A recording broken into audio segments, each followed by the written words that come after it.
Bonjour à toutes, bonjour à tous, merci d'être au rendez-vous et d'avoir attendu que je trouve un cadre en lien avec ce sixième chakra, c'est-à-dire l'indigo, et j'ai nommé notre sixième chakra, c'est-à-dire le troisième œil, donc qui se situe ici. Appelé aussi l'ajna, celui-ci va être dans cette idée de je vois, je perçois.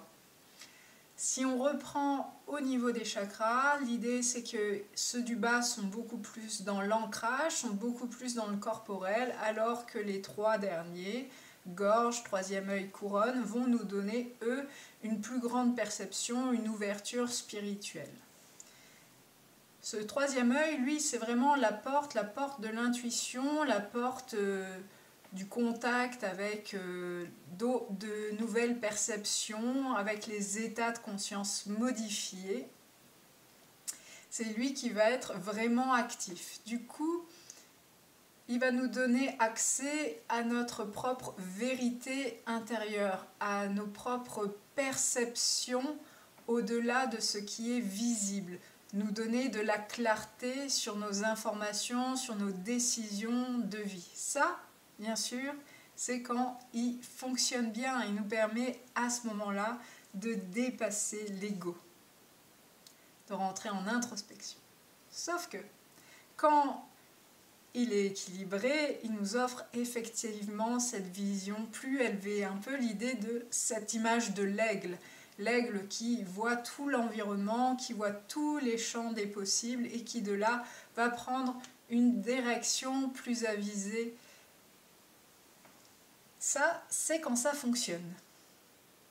Quand par contre il est déséquilibré, on va avoir là plutôt une étroitesse d'esprit, une certaine confusion, un manque de clarté, une difficulté à prendre des perceptions. Quand l'ajna, le troisième œil, est trop ouvert, trop en contact presque avec les mondes spirituels, là il peut y avoir une sorte de... la personne peut comme vivre dans son propre monde intérieur, être ce qu'on dirait désincarné, perché, planer. A contrario, quand le troisième œil il est sous-actif, on peut avoir là une perte de confiance, puisque ça c'est toujours lié à l'intuition, de la confusion, une mauvaise mémoire, et surtout le fameux hamster qui court dans sa petite roue. Et ceci longtemps, très longtemps.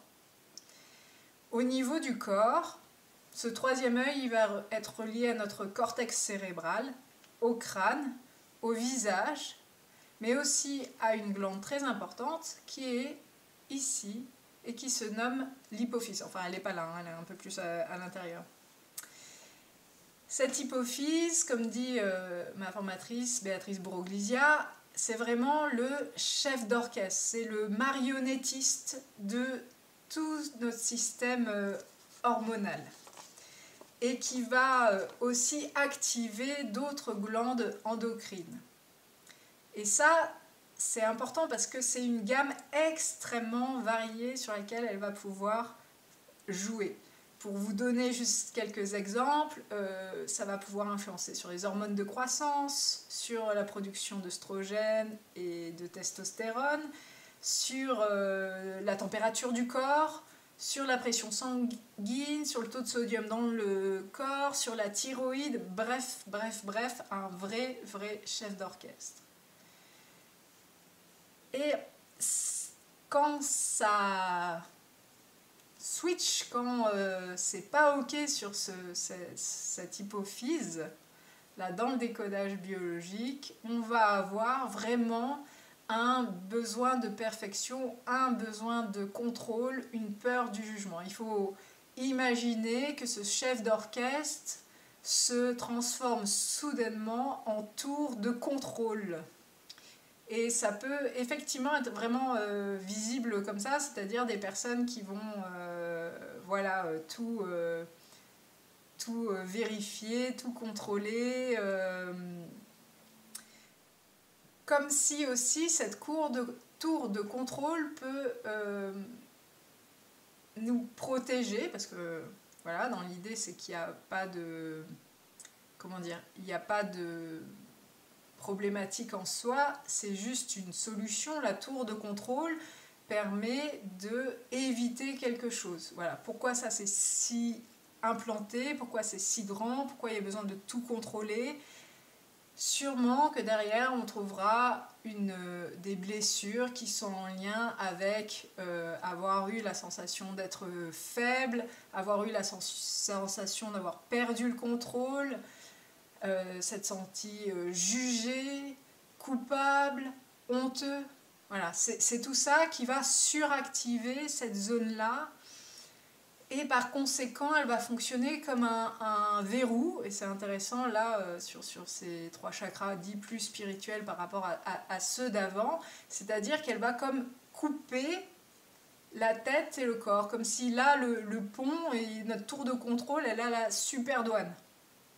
Ce qui fait que les décisions vont être prises essentiellement de manière rationnelle, cartésienne, et peut diminuer l'écoute des besoins du corps.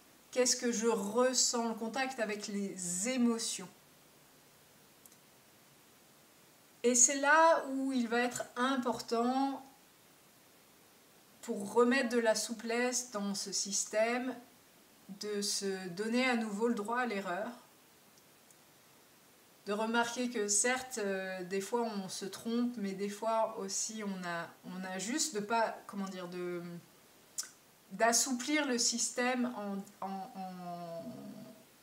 en lui annonçant qu'il y a d'autres types de vérités, ou aussi que parfois quand on a rencontré des difficultés dans nos vies, on remarque que finalement ça a été la permission pour vivre d'autres expériences qui nous a apporté d'autres capacités.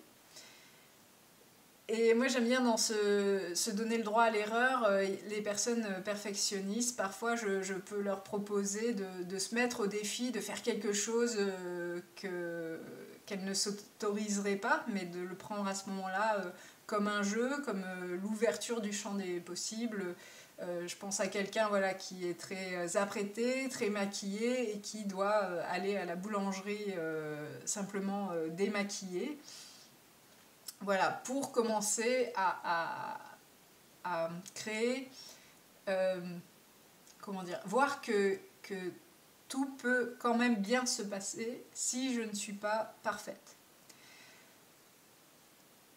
Bien sûr, comme je disais tout à l'heure avec les blessures, se demander d'où vient cette... voilà, d'où vient... Quelle est l'origine de cette fois où j'ai cru me tromper et du coup que j'ai pris cette super solution qui est de tout contrôler, d'être parfaite. Pour pouvoir, voilà, retrouver finalement ce dialogue entre le corps, entre l'esprit et réharmoniser aussi cette colonne des chakras. Pour faire cette vidéo, je continue à m'appuyer sur les travaux de Béatrice Boroglizia, BBG Décodage, et sur le guide des chakras de Georgia Coleridge. Je vous remercie de m'avoir écouté et on se retrouve pour le 7e et dernier chakra.